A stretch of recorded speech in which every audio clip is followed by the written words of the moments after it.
Ele é fisioterapeuta, é meu sócio e é hoje uma referência para todos nós na área de tecnologia na fisioterapia. Sócio da Medeor Meditech e um dos principais influenciadores na área de tecnologia na avaliação em fisioterapia. O meu papo de hoje é com Luiz Perdona, fisioterapeuta, no nosso podcast Físio com Churrasco, que é um oferecimento da cervejaria 048 e da Medeor Meditech.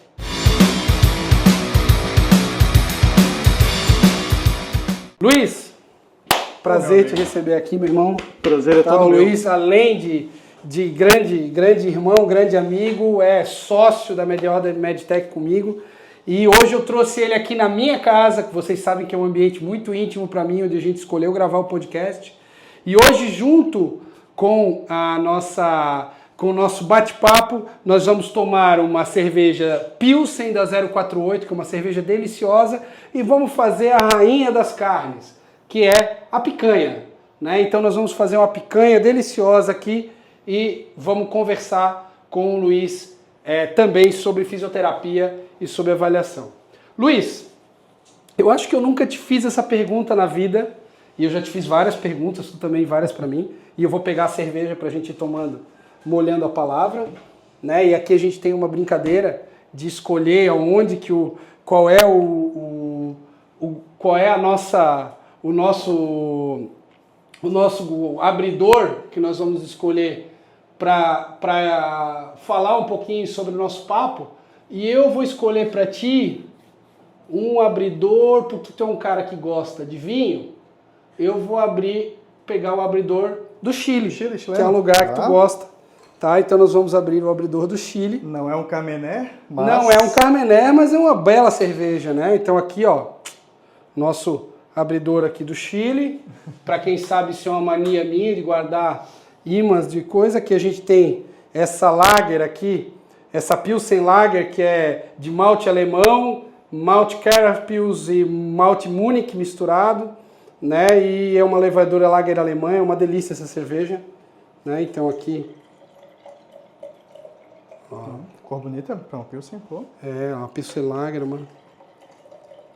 Ela tem os 3 grãos, né? Tem Lager, Pilsen e Munich Helles também. Ó. Saúde. Vamos.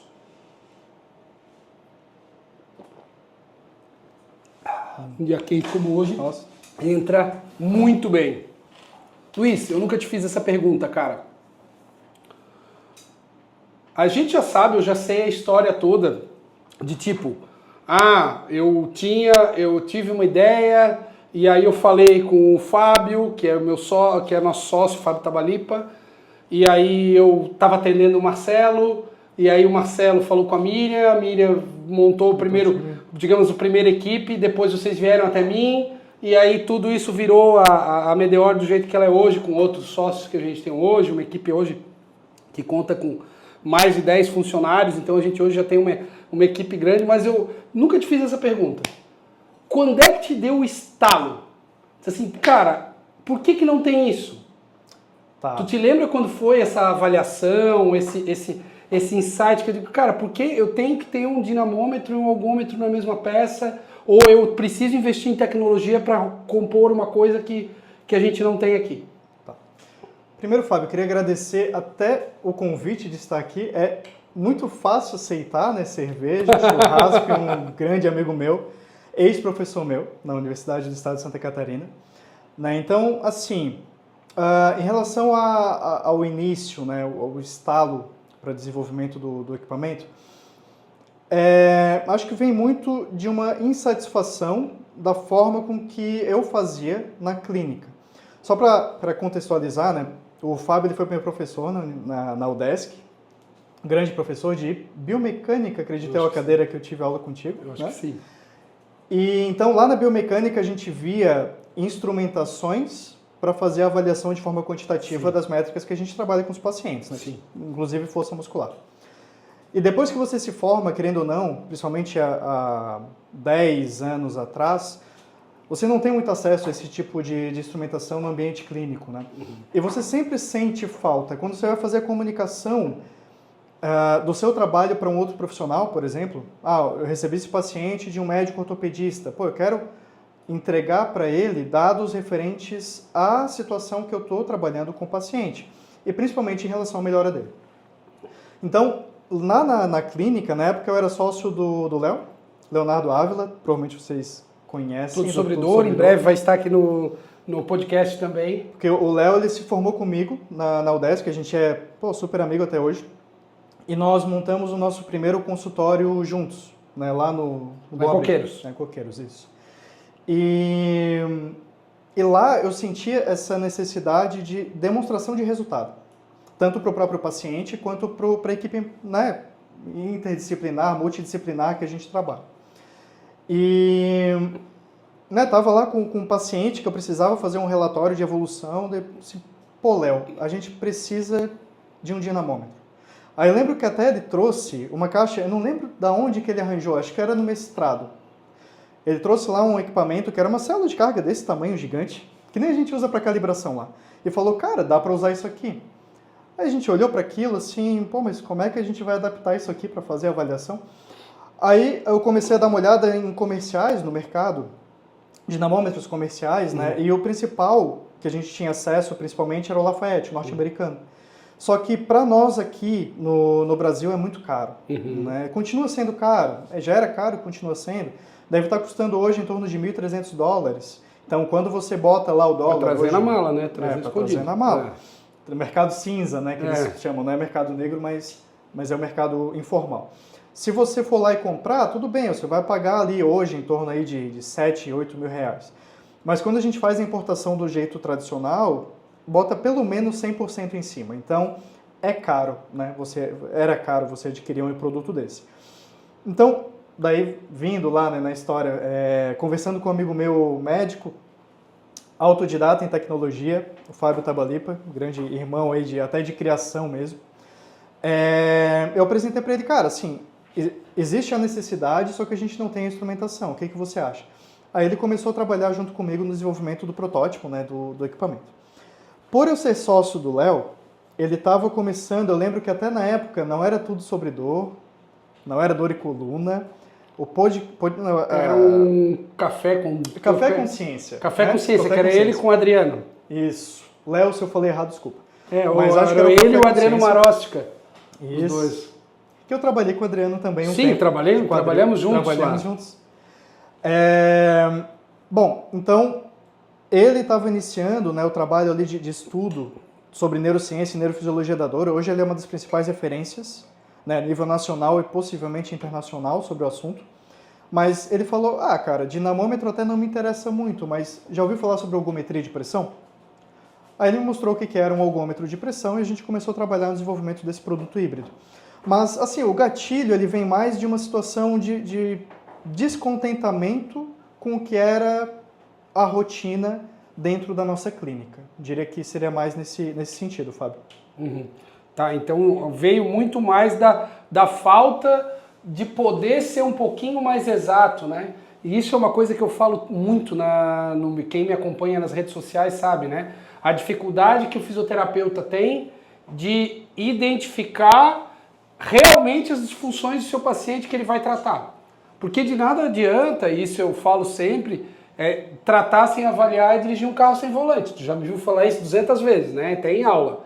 Então, assim, e isso é muito verdade, né? Então, se você não tem como mensurar as disfunções do paciente, como que eu vou tratar e saber se melhorou? É impossível, né? Então, a inquietude que tu teve foi a mesma inquietude que eu tive várias vezes em várias situações e muitas vezes a gente inventa coisa, né? É daí que surgiu métodos, às vezes, que a gente usa fita métrica, filmagem de câmera, de qualquer jeito para pegar a análise de movimento, enfim, qualquer uma dessas coisas que a gente efetivamente faz, tentando mensurar um pouquinho mais as dificuldades que o paciente tem.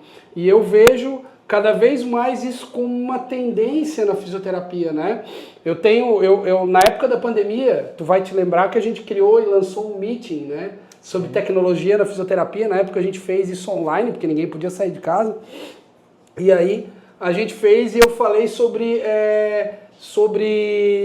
Quantificação na fisioterapia, na avaliação. Quantificação na avaliação. E eu dou essa aula hoje, até hoje, claro, deu uma atualizada, mas até hoje, nas pós-graduações que eu falo sobre isso.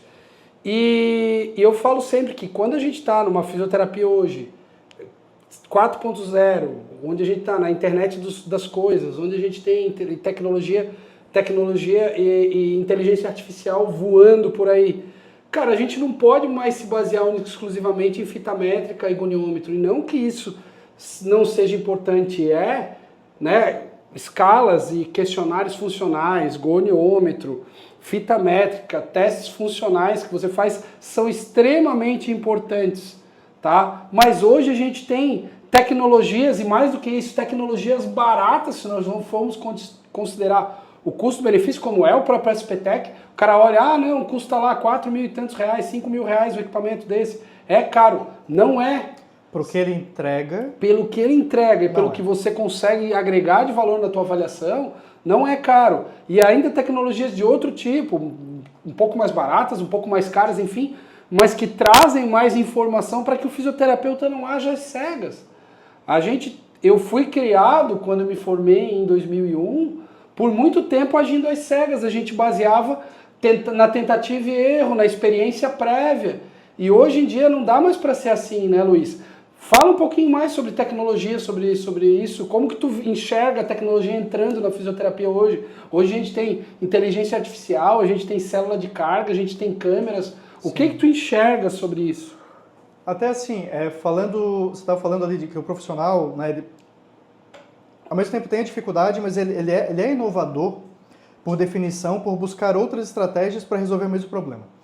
Isso é muito legal, eu acho isso muito interessante do fisioterapeuta brasileiro, pelo que a gente escuta por aí, né? Hoje a gente negocia com o pessoal de fora do país, e o fisioterapeuta brasileiro ele é muito bem visto em relação a isso, porque eu acredito que, por não ter acesso a tecnologias desenvolvidas fora, por ser muito caro e tudo mais, a gente acaba resolvendo as coisas em casa. Então, a gente tem hoje dentro do Brasil uma cultura de inovação, não só dentro da fisioterapia, mas dentro da área da saúde, muito forte, exatamente por essa dificuldade de obter essas tecnologias de fora, né? Então, Santa Catarina, que é um polo tecnológico, São Paulo, obviamente, então a gente tem esse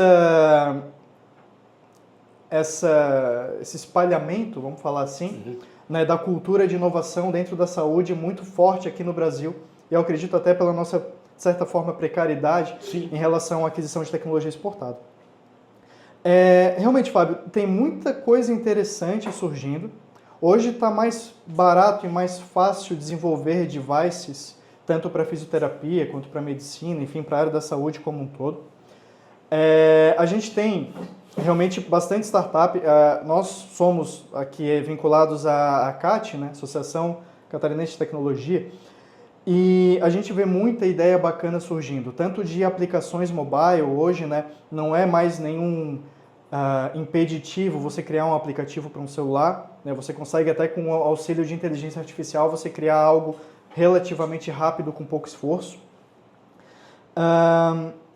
Hardware, né, que é o que a gente se predispôs a fazer, já é um pouquinho mais complicado, mas hoje com uma equipe de engenharia boa você consegue desenvolver coisas bacanas. E a nossa é muito boa. Nossa equipe de engenharia é o nosso principal ativo. Né, dentro da Medeor. A gente tem uma equipe muito boa. Eu acho que assim, eu acho, Luiz, que a nossa equipe é o nosso grande ativo. Eu acho que é onde a gente tem o nosso ponto mais forte. Porque a gente é muito complementar em todos os pontos, né? Então acho que é por aí. Então eu acho que assim, a fisioterapia ela vai caminhar cada vez mais para uma profissão baseada em dados, assim como toda a saúde, de modo geral. Né? A gente precisa de informação. Lógico que o qualitativo ele é importante, não é que substitui o qualitativo, mas o quantitativo ele é fundamental. Para você trabalhar com essa informação, trabalhar com esses dados de saúde e tomar decisão baseado em dados, principalmente não, mas focados, né, na questão da evidência científica atual. Eu enxergo, Luiz, muito parecido com os exames de imagem para o médico ortopedista, por exemplo. A clínica não vai ser substituída nunca pelo exame de imagem. Né? A clínica ela vai continuar sendo soberana, mas hoje em dia é muito difícil um médico dar um diagnóstico ou tomar uma decisão clínica sem ter um exame de imagem por trás. né? E não só o médico ortopedista, também o cardiologista com eletrocardiograma e com exame de enzimas, o pneumologista com espirometria, né? Então acho que a gente pode fazer esse paralelo, né, dentro da fisioterapia, e um paralelo que eu gosto muito, que é a Natália Bittencourt usa, que é uma grande amiga nossa, e que quando vier para Floripa vai gravar, ou a gente vai lá para Bahia um dia gravar também lá, a Natália, ela fala sempre que o SPTEC é o estetoscópio do fisioterapeuta, né? E ela diz assim, isso aqui é o estetoscópio do fisioterapeuta, porque o nosso core, digamos assim, dentro de todas as coisas que a gente trabalha no dia a dia como fisioterapeutas musculoesqueléticos, e aí eu não estou nem colocando as outras especialidades que também o fazem, mas especificamente nós que somos da musculoesquelética, nós trabalhamos muito com força. Força é o nosso core principal. A gente fortalece muito, são exercícios. A gente quer ganhar função, ok, mas grande parte da função envolve força muscular. Força, e não só força, resistência, potência, né? E aí eu vejo muito com... isso aqui é o diagnóstico da força. É a partir desse exame que eu consigo saber se eu posso evoluir na força, se eu estou fazendo o tratamento correto, enfim. Então, realmente, assim, eu acho que essa quantificação, esse aumento da base de informação e de dados para a tomada de decisão vai ser o foco, né, nosso como fisioterapeutas para os próximos anos. Eu acredito. E dentro desse contexto também, hoje a gente tem acesso a tecnologias incríveis, né? Inteligência artificial, as LLMs aí que a gente tem acesso, como o ChatGPT, Gemini, elas auxiliam muito a gente a fazer essa curadoria dessa informação, porque também quanto mais dado, mais difícil fica você ter a visão completa sobre aquela condição de saúde que a gente está querendo tratar, né? E essas inteligências, elas podem ajudar a gente a nichar, a trazer insights sobre esses dados e facilitar muito o nosso trabalho, a nossa tomada de decisão com os nossos pacientes. Isso é muito importante, né? A tomada de decisão em qualquer campo ela é difícil, né? E aí você tomar a decisão clínica a partir de uma abordagem, a partir de uma situação tão legal e com dados tão específicos, eu acho que fica muito bom. Mas agora vamos falar um pouquinho também sobre a carne, né? Então vamos fazer o nosso corte. Tá, né? Hoje, como eu falei, então eu escolhi meu sócio aqui, eu não vou também servir carne ruim. Né? Então a gente escolheu aqui a rainha das carnes, a picanha. Vejam só, um pedaço aqui com uma capa de gordura bem amarelada, bem certinha, que a gente deve buscar quando compra. Tá? Então ela não pode ser muito magra aqui, se você procurar e ela for magra demais aqui, isso não é bom, porque ela indica que o boi não é um boi magro, boi que a gente chama boi de montanha, né? Então ela tem que ter uma capa de gordura e de preferência mais amarelada, como essa que indica que ela é uma carne mais fresca. Não foi uma carne embalada a vácuo, nada disso. O tamanho dela aqui, ó, perfeito, tá? O tamanho que a gente fala, em torno de 800, 700 gramas, que é o tamanho ideal, até o corte do segundo veio, que está bem aqui no finalzinho, né? Então quer dizer que ela é 100% picanha, não vou te servir colchão duro aqui, tá? Já um pedaço bem limpo, a gente já tomou cuidado de limpar ela. Então essa carne é uma carne entremeada, se você ver tem um bom entremeio, uma carne que tende a estar muito macia. E aí eu vou fazer um teste contigo hoje, já que a gente foi para Argentina. Tá, justo. A gente foi para Argentina na época boa, né, Luiz? Depois a gente pode contar sobre isso. A gente foi para Argentina na época boa, onde estava tudo muito barato, a gente saía para jantar, eu e ele, comia carne boa, tomava vinho e dava tipo uns 100 reais a conta. Nem isso, 70 e poucos reais. E vinho bom? E vinho bom. Boa. E aí eu vou então fazer o seguinte, eu vou cortar a carne de 2 jeitos diferentes para a gente fazer o veredito de qual pedaço é o jeito mais macio. Tá? O brasileiro normalmente ele corta a carne assim, certo? Justo. Ou seja, junto com as fibras, tá? Assim, tá? E o argentino normalmente corta o tapa de quadril, que eles chamam, assim, né? Então eles cortam assim, fazendo um pedaço assim, ó. Eu vou cortar dos 2 jeitos e nós vamos ver se é o jeito deles ou o nosso que é melhor. Eu acho que assim, com essa carne aqui, os 2 jeitos vão ficar bons, tá? Sempre, tá? Fogo forte, né? Então assim, eu vou fazer a picanha, com a gordura para cima, para puxar a gordura para ficar macia. Não. Picanha é no fogo forte. Se o teu braseiro não tá um braseiro forte, o braseiro tem que ser forte, tá? Então, picanha é fogo com braseiro forte. Um lado você dá aquela seladinha, aquela outra seladinha, A certo ponto... Você bota a gordura para baixo primeiro ou não? Normalmente, o que eu faço? Eu faço essa peça inteira, que eu não vou fazer ela inteira, porque a gente vai cortar ela nos dois jeitos. Tá. Normalmente, o que eu faço? Eu faço aquele desenhozinho aqui, coloco ela primeiro assim, depois assim, para dar uma selada. Entendi. E aí depois eu faço, tá? Mas a gente vai fazer assim, só para mostrar para vocês. Então eu vou cortar um pedaço aqui, ó. Vou cortar um pedaço aqui. Ah, mas essa é mais a bunda da picanha, vai ser mais dura, obviamente. Não, essa picanha aqui tem 700 gramas, então tudo é picanha. Tá? Então aqui, ó, pedaço de brasileiro. Vou colocar sem sal. Ah, tu não salga a picanha. Não, salga no fim, tá? Então, ó. Vou colocar aqui. E a outra eu vou cortar assim, ó. Ó. Vou tirar esse pedacinho aqui. E vou cortar que nem os argentinos cortam, assim, ó. Que é contra as fibras. Tá? É contra as fibras, ó. Então a gente corta e fica um pedaço mais comprido aqui, ó. Fica um pedaço um pouco diferente aqui. Tá? Vamos botar as duas aqui e vamos ver o que dá. Se vai dar Brasil ou vai dar Argentina nessa aqui. Eu tenho minha desconfiança. Mas... Porque nisso eu acho que eles são melhores do que nós. Eu acho que eles são em poucas melhores. coisas, né? Em Mas poucas coisas é melhor do que nós. Sou obrigado a concordar. Vamos lá, vamos deixar trabalhar ali, depois a gente vai virar ela. São poucos minutos, não é muito tempo aqui, são no máximo 10 minutos de fogo, tá? E aí a gente já vai apreciar a picanha aqui. E vocês vão ficar olhando, depois vocês fazem em casa também. Ô Luiz, cara, a gente hoje, dentro da Medeor, e tu tá muito mais por dentro dos dados, eu sei alguma coisa, mas não sei tudo, impacta a vida de muita gente. Sim, com certeza. Tá? Não só de fisioterapeutas, mas também especialmente físios, educadores físicos, enfim, médicos que usam o nosso produto. Mas pessoas, pacientes. Tu tem ideia de hoje quantas vidas mais ou menos a gente impacta e para a gente poder ter uma ideia de como que a tecnologia consegue chegar a esses pacientes? Legal.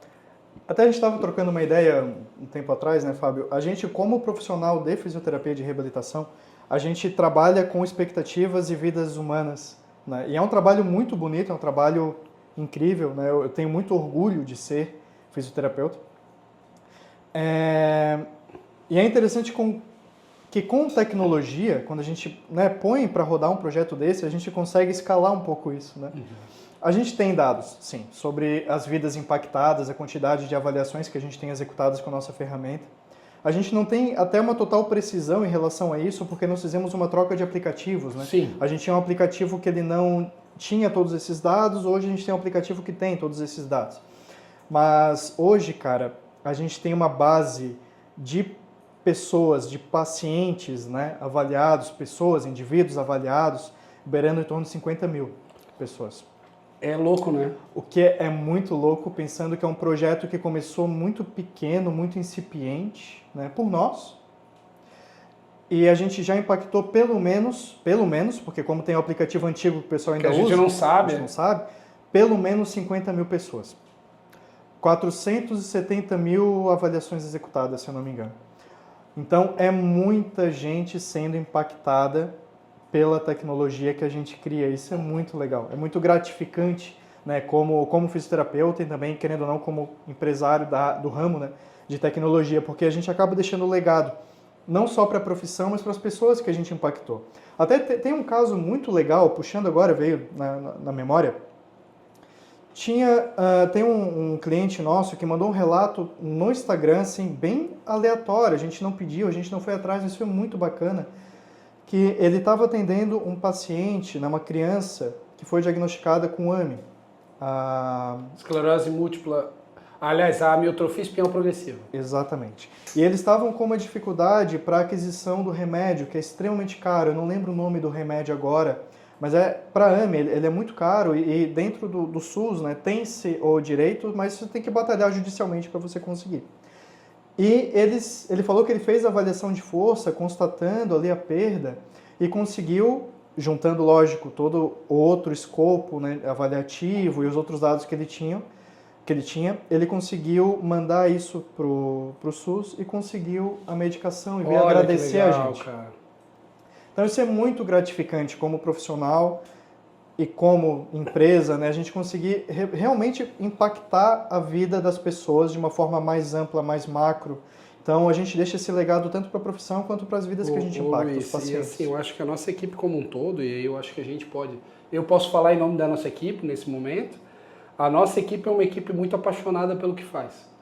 Todos nós lá, se fosse pelo dinheiro e depender daquilo, a gente talvez não tivesse mais lá. Até... A gente espera que um dia chegue nisso. Sim, a gente não tá mal hoje. Não, tá pelo bem. contrário, estamos bem. Mas assim, se fosse trabalhar, fazer o que a gente faz hoje para uma empresa maior, né, com menos responsabilidades, vamos falar assim, provavelmente todo mundo estaria ganhando mais dinheiro.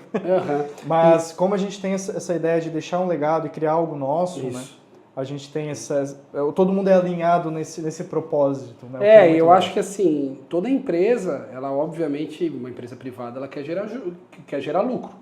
Só que normalmente as empresas diferenciadas, elas geram mais do que isso. Né? Eu enxergo a gente muito como isso também. A gente busca outras coisas além do lucro. Né? A gente busca o legado, a gente busca oferecer soluções para colegas, para pessoas que vivem o que a gente vive. A gente busca levar o nome, por exemplo, de Floripa para o resto do Brasil. Então tem toda uma coisa por trás além da Medeor, além do lucro, além da grana. Né? Então eu vejo isso muito interessante, eu vejo esse caminho muito interessante. Ô Luiz, enquanto tu fala, eu vou dar uma olhada ali na carne, acho que eu tenho que virar ela. Se deixar passar é um pecado. Não, jamais. Isso nunca vai acontecer, tá? Errar o ponto da carne é quase um pecado mortal aqui em casa, isso não acontece. Luiz, a gente faz muita avaliação de força usando o SPTEC. Tá? O SPTEC é um aparelho híbrido, o aparelho da Medeor. E a gente faz muita avaliação de força e pouca algometria, se a gente for pensar no número de fisioterapeutas que usa, né? Sim. Tanto que por muito tempo, muitas pessoas, ele é conhecido como o dinamômetro da Medeor e não como um equipamento híbrido. Por que tu acha que isso acontece e por que tu acha que isso não deve acontecer? Tá? Enquanto isso eu vou mexer a carne. Tá, sobre...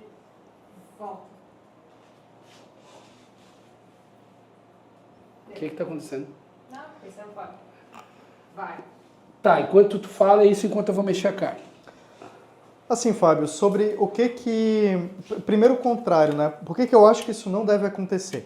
Se vocês agora forem lá na PubMed, tá? E buscar pelo termo Handheld Dynamometry, por exemplo, você vai encontrar em 2024, vou chutar um número, tá? Mas é mais ou menos isso. Em torno de 450, na verdade... Somando o handheld com o isocinético, tá bom? Com Isokinect Dynamometry mais handheld Dynamometry, você vai achar em torno de 400 publicações.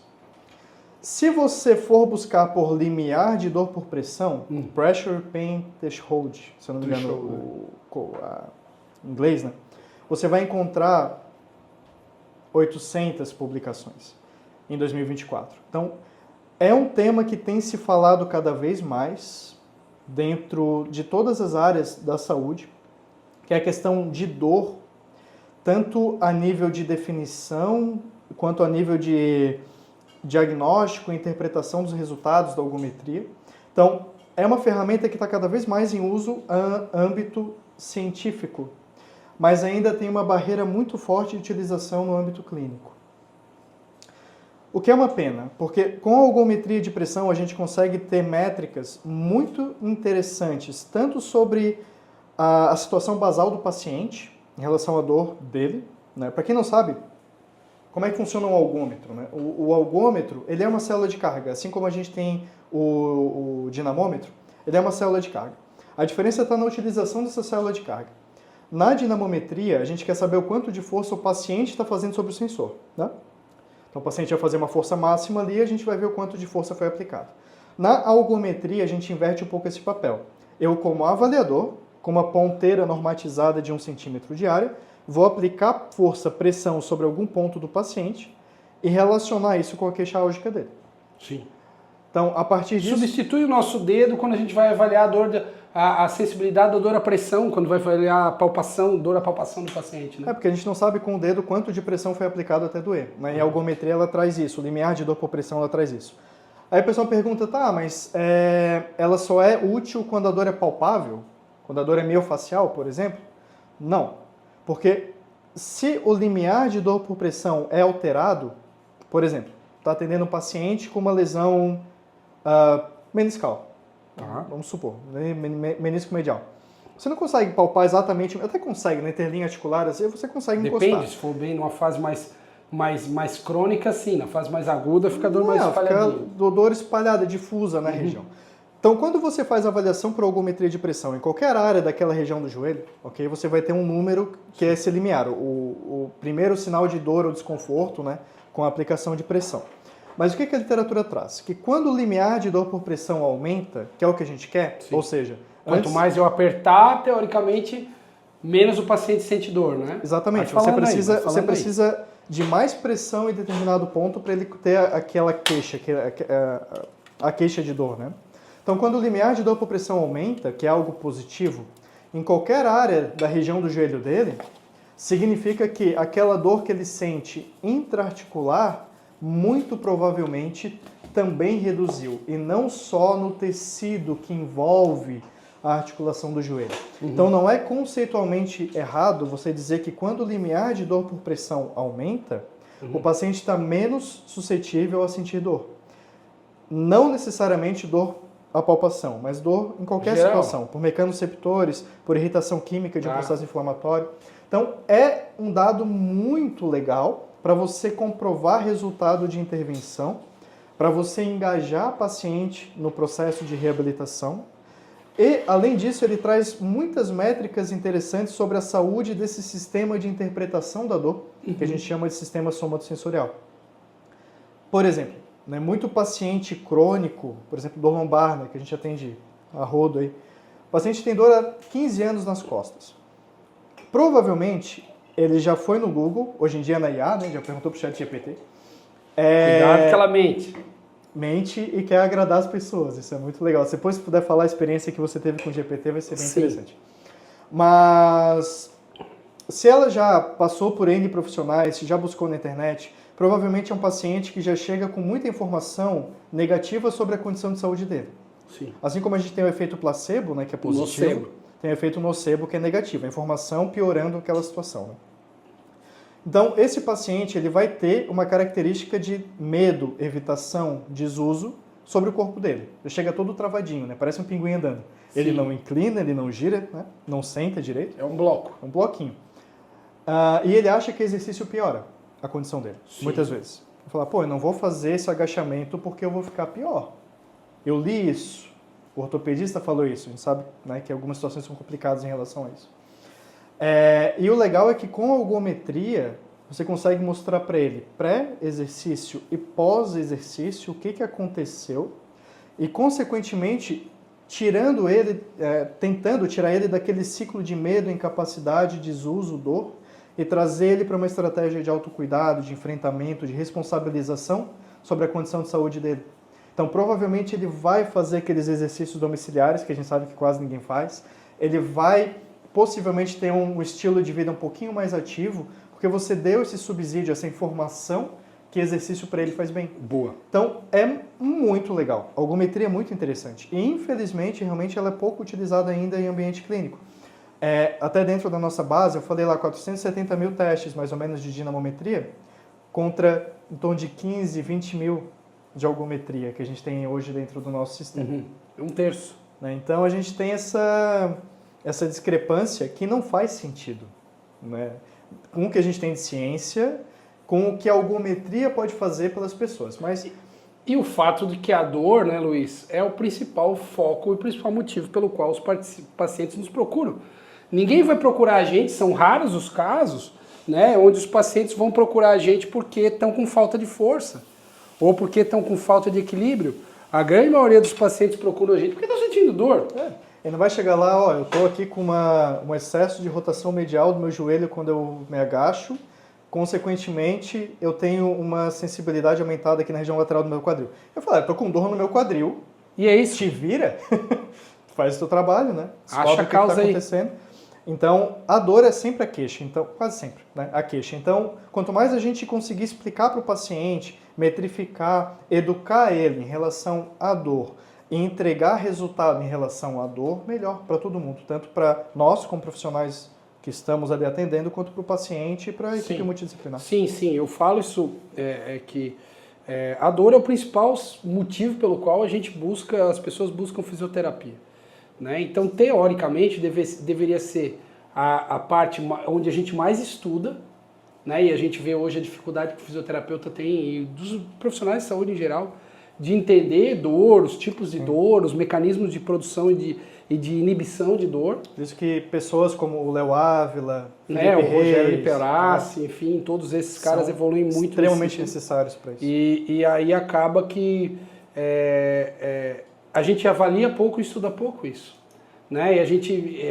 E o paciente com dor, especialmente o paciente com dor crônica, Luiz, é aquele cara que ele precisa de uma motivação maior que o outro. O paciente tradicional, qualquer pessoa que vai fazer exercício físico precisa de motivação.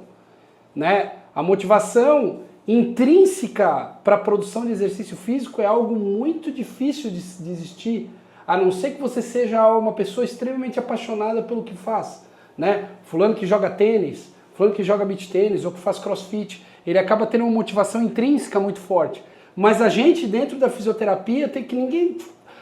Raros são os pacientes que dizem assim, eu amo a fisioterapia. Né? Eu não conheço nenhum, só a não ser brincadeira. Né? Mas normalmente o que a gente precisa? A gente precisa criar motivadores. E dentre esses motivadores estão esses elementos quantitativos que possam mostrar para o paciente durante o tratamento e após o tratamento, para ele, para o médico, para a equipe de saúde em geral, que ele melhorou. Porque a tendência do paciente é olhar aqui, a gente já vai encher, olhar aqui o copo bem meio vazio.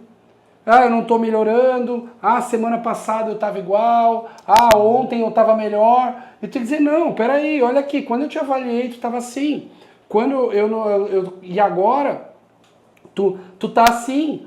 Tua dor era X, agora tua dor é Y. A tua força era X, agora a tua força é Y. Teu equilíbrio era assim, era Y. Então, assim, hoje a gente tem que evoluir nesse caminho. O fisioterapeuta ele tem que entender. E a dor, se é o principal motivo pelo qual o fisioterapeuta procura, aliás, o paciente procura o fisioterapeuta, nós temos que investir na avaliação de dor e na interpretação dos métodos avaliativos de dor para poder dar uma abordagem um pouco mais assertiva nesse processo, né, Luiz? Perfeito. E como você falou, né, a dor ela é uma experiência. Até, eu não lembro agora exatamente o conceito da IASP, que foi reformulado há pouco tempo, há uns 3, 4 anos atrás, sobre dor. Mas é uma experiência multidimensional desagradável, associada ou semelhante associada a uma lesão de tecido. Então, Isso. Semelhante e experiência, ou seja, não necessariamente tem uma lesão tecidual, né, e toda aquela diferença entre nocicepção e dor, que são coisas diferentes e tudo mais. Então, não é incomum o paciente, durante os tratamentos, né, ele de forma subjetiva, ele não perceber evolução, não perceber melhora. Sim. Mas com a algometria você consegue trazer um quantitativo para isso. Top. O que acaba incentivando, acaba trazendo essa motivação que você estava falando, que é muito Legal. importante para Isso é muito importante. Motivar os nossos pacientes é algo fundamental. Assim como eu te motivei para vir cá para comer carne. E aí, a gente tem os dois cortes aqui, ó. Bem claros aqui. A gente tem o corte brasileiro. Aqui bonitão. Olha ali o corte brasileiro. Vejam, ó. Eu deixei ele descansando aqui em torno de 1 minuto para ele homogeneizar. E o corte argentino, ó. O corte brasileiro esteticamente fica mais bonito, se vocês olharem, né? O corte argentino fica meio torto, mas vamos ver no sabor. Tá, ó, vamos cortar aqui. Ó, cortando aqui. Ver o ponto, ó. Ponto correto. Deixa eu ver. Ponto correto, né, Luiz? Tá Esse bonito, é o ponto tá correto, ponto correto. Eu gosto mais seco. Então tu gosta do ponto errado, tá? O ponto já o pessoal da produção aqui já disse que gosta mais seco, né? Mas, não, o ponto passado, tá, vou deixar um pedacinho para o pessoal da produção comer aqui, ó. Vou deixar um pedacinho menor aqui para eles provar e depois até para testar se eu prefiro de um jeito ou do outro. Aqui o corte dos argentinos, ó. Vamos ver se acertamos o ponto. Ponto correto. Olha ali, ó, ponto correto. Isso não é sangue, pessoal, isso é o suco da carne. As pessoas confundem isso aqui com sangue. Não é sangue. Isso aqui é o suco da carne, o sangue já foi fora, já faz tempo. Sério? São as Sim. proteínas do As próprio proteínas músculo. do próprio músculo, a mioglobina. Lembra da mioglobina? Mioglobina. Né? Então, o pessoal da produção aqui é participante. Né? Então, aqui, ó, a gente tem o corte brasileiro, fica um corte mais fininho assim, e o corte argentino fica um corte um pouco mais grossinho assim, tá?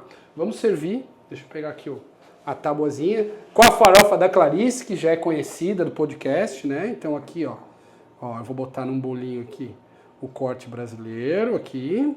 A gordura, tá? A picanha ela tem que ter uma capa de gordura, tá, gente? Depois, se quiser tirar e tal, mas ela eu acho um pecado, Não tira. mas a gente no máximo tira um pouquinho ali pra. É só um tapinho, isso aí não. Ó, vamos lá. Olha que bonito aqui, ó. Filma aqui, filma aqui. Ó, olha ali que bonito, ó. Aqui a gente tem um corte de picanha, outro corte de picanha. Eu vou deixar pro jurado, por favor, tá?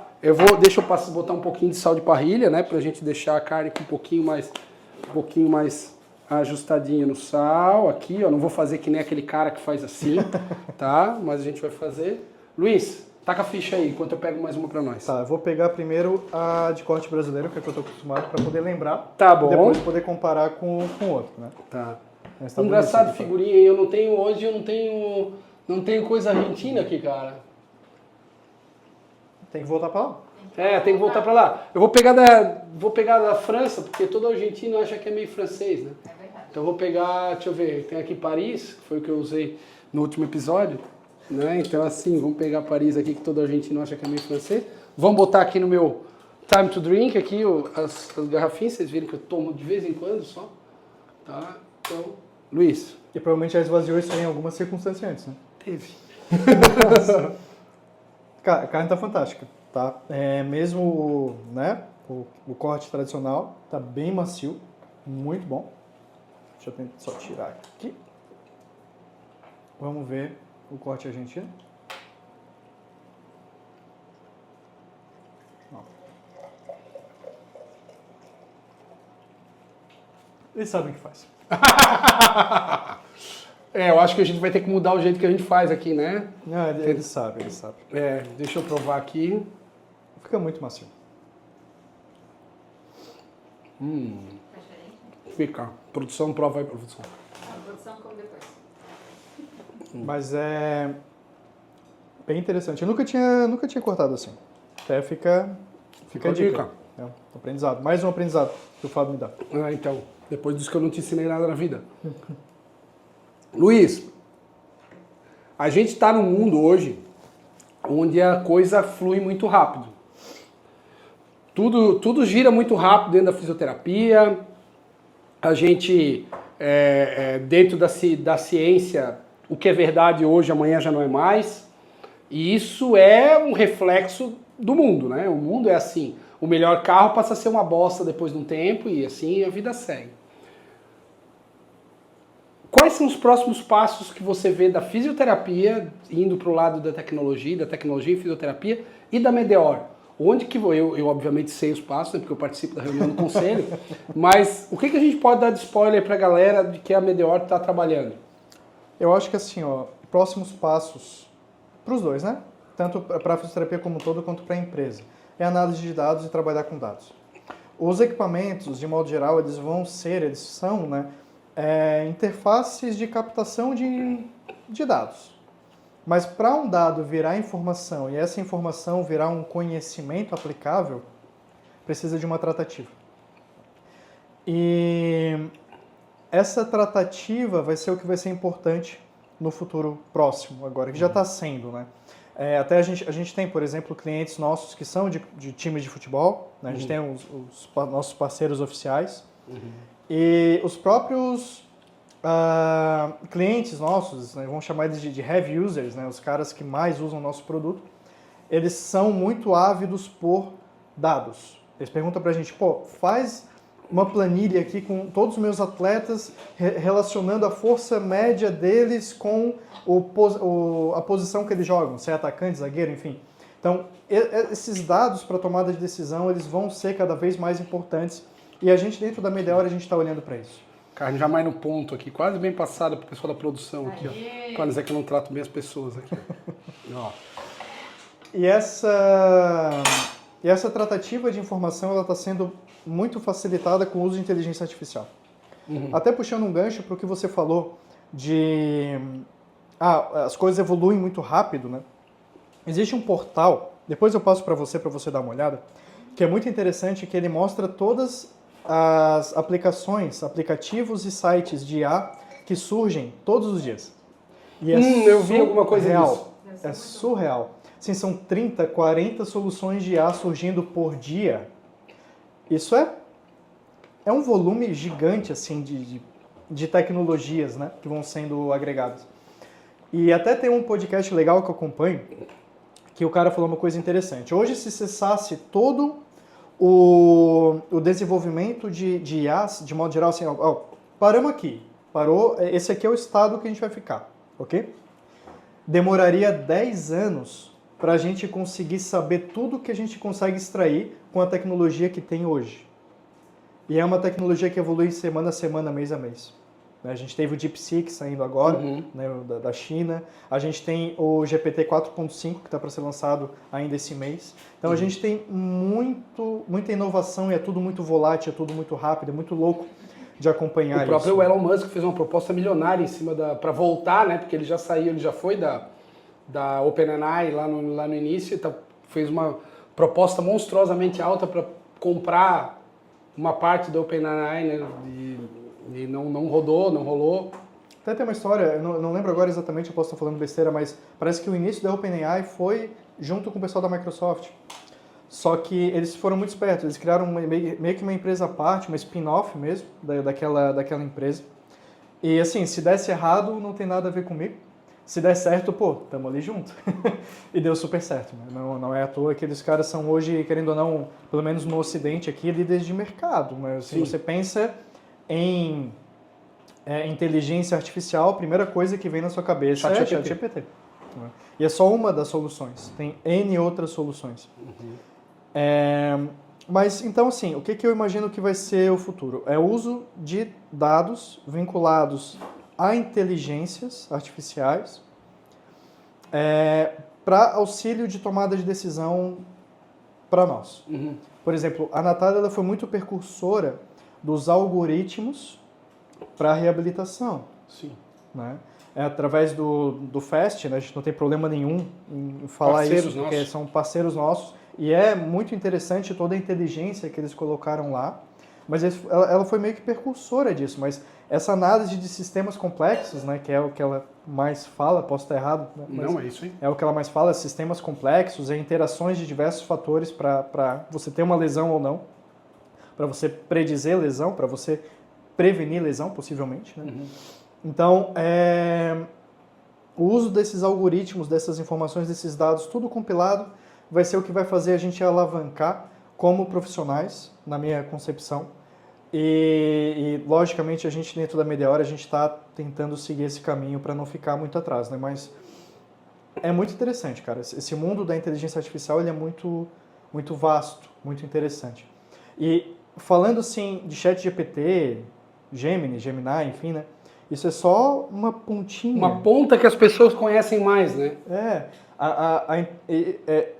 Essas interfaces de comunicação, né, por chat ou por voz, elas são o que a gente chama de LLMs, né, Large Language Models. É só uma pontinha da IA. Você tem ali aprendizado de máquina, você tem deep learning, você tem um monte de estruturas que estão sendo criadas hoje que vão deixar as coisas cada vez mais rápidas, mais fluidas. Né? Então é um tema que eu acho muito, muito interessante e que eu acho que vai ser o futuro da nossa profissão. A gente tem que tomar um certo cuidado, né? E uma das coisas que a gente faz na Medeor muito a questão da curagem de material, né?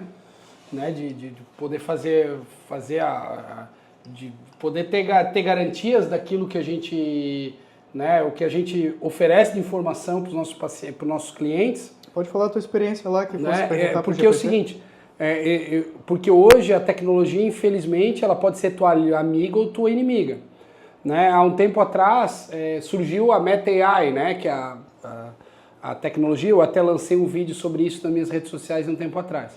Surgiu a Meta AI, que é a tecnologia de inteligência artificial da Meta, né? Do WhatsApp, Facebook, Instagram, enfim. E aí eu queria testar a capacidade dela de efetivamente trazer para mim uma informação confiável. E aí o que eu fiz? Eu fiz uma pergunta que a gente já sabe, que nós damos nos nossos treinamentos, nas nossas aulas lá na Medeor. Prova de função muscular, né? O teste muscular manual. Escala MRC. Né? A escala MRC, enfim, de Kendall. Ela é eficaz ou confiável para identificar assimetrias de força acima de 20%, tá? Aliás, abaixo de 20%, né? Abaixo de 20%. Então, assim, ela é eficaz para isso, para a gente conseguir identificar assimetrias que a gente já considera significativa na dinamometria, né? Uma vez que 20% a gente já considera uma assimetria significativa, ela é capaz de fazer isso. E eu perguntei para o Meta, eu cheguei para o Meta e disse assim, ó, é isso aí? E aí o Meta pegou e trouxe uma informação que até certo ponto estava correta. Quando eu perguntei para o Meta, ele disse assim, não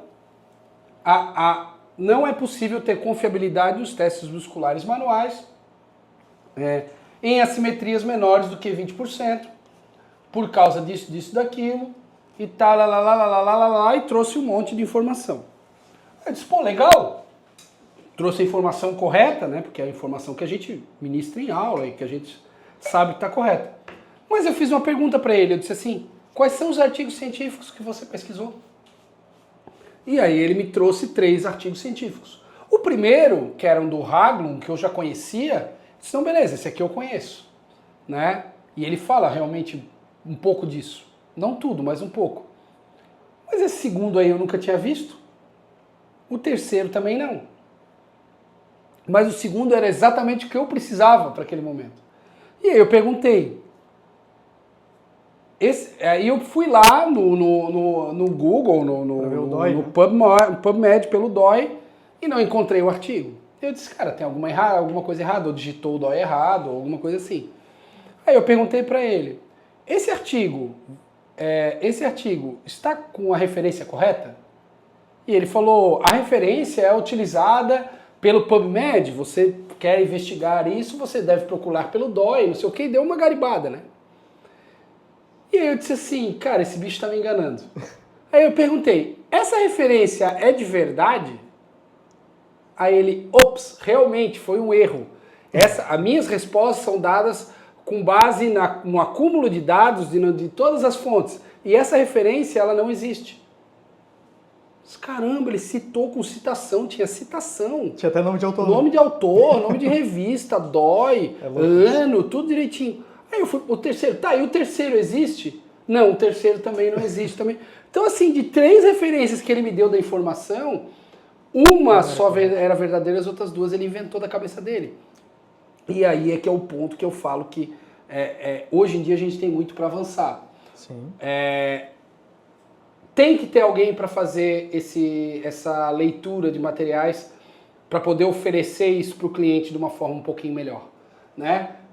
Para que você não saia caindo na base do povão, né? Então acho que isso é um spoiler leve, né? A gente entende que oferecer uma base de dados confiáveis para o cliente utilizar a inteligência artificial é um próximo passo para tornar a etapa do uso da inteligência artificial dentro da fisioterapia para tomada de decisão um pouco mais assertiva.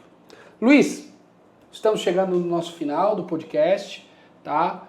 Queria que tu deixasse uma mensagem final para a galera que vai nos assistir aqui e que tu passasse algumas ideias de como, de repente, o fisioterapeuta hoje, a partir de hoje, pode melhorar o seu atendimento utilizando um pouco mais de exatidão, um pouco mais de dados.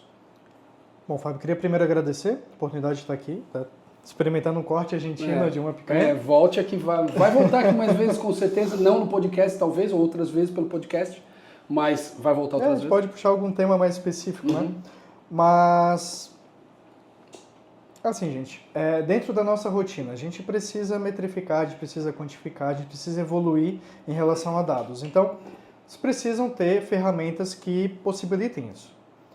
eu não tenho equipamento de vocês. Não importa, tudo bem não ter. Mas tenho outros, de outras marcas que seja, mas que possibilitem essa coleta de informação e esse aprimoramento que vocês vão ter na rotina. Porque são equipamentos que eles vão se pagar rápido, é um investimento super fácil, rentável de se fazer. Então tenham capacidade de medir coisas de forma quantitativa. Eu não consigo mesmo. Tudo bem, então pelo menos aplique questionários, são gratuitos. Você pode buscar escalas, questionários, enfim, na internet e aplicar eles. Vocês vão ter dados que vocês vão poder passar para a equipe multidisciplinar, vocês vão poder passar para o paciente e evoluir em relação à sua carreira e, querendo ou não, ter mais assertividade nas abordagens que vocês vão estar indicando. E, né, a gente até fez uma fala sobre isso. Nós somos vendedores. Os fisioterapeutas, eles são vendedores, no fim das contas. A gente quer fechar pacotes, a gente quer fechar tratamentos. E quando você tem essas informações, você consegue facilitar muito o processo de venda, processo de marketing, processo de comunicação com outros profissionais. Então, tudo isso vai alavancar você como profissional, você como empresa e nós como todo, no contexto geral, como fisioterapeutas. Então, tenham capacidade, né, de evoluir com a questão de coleta de dados. Fiquem de olho, brinquem com as inteligências aí que a gente tem, ChatGPT, enfim, que é muito rico e ajuda muito em operações, em situações mais operacionais no dia a dia, né, para você não precisar ficar quebrando cabeça com muita coisa que você não precisa, você consegue focar em outras situações. Então, acho que é mais nesse sentido, Fábio, de ter essas métricas e conseguir trabalhar com elas. Boa. E tu falaste uma coisa, para a gente encerrar, que o fisioterapeuta poderia fazer melhor, na realidade. A gente tem que vender nosso serviço. Sim. O fisioterapeuta também vende serviço e a gente tem que aprender a vender um pouquinho mais. Eu tenho dificuldade para fazer isso, eu acho que todos nós aqui, à frente da câmera, atrás da câmera, a gente tem um pouco de dificuldade de vender nosso serviço. E eu acho que um passo importante do fisioterapeuta é poder mostrar seu valor para poder vender o seu serviço com mais qualidade. O fisioterapeuta tem que aprender a vender bem, porque ele vendendo bem, ele vende a fisioterapia junto com ele. E mais do que vender a fisioterapia, ele vende a boa fisioterapia. Sim, a fisioterapia que é assertiva, a fisioterapia, a cultura da fisioterapia, de que o paciente deve procurar isso, que o paciente deve melhorar, que isso aí vai fazer ele melhorar, que ele curar das doenças dele. Gente, foi um prazer estar com vocês, Luiz, foi um prazer. Eu vou te dar de presente da cervejaria 048 essa Catarina Sour, que é uma cerveja bem interessante aí para você tomar e degustar no final de semana. E agradecer a todos que ficaram com a gente até o final, em oferecimento da cervejaria 048 e da Medior Meditech. Esse foi o nosso podcast Físio com Churrasco e fiquem atentos para os novos episódios desse podcast, que já é tão desejado pelas pessoas aí que já querem vir aqui comer churrasco e tomar cerveja comigo. Não tem como não desejar. Tá bom? Isso. Valeu, gente. Um abraço. Até a próxima.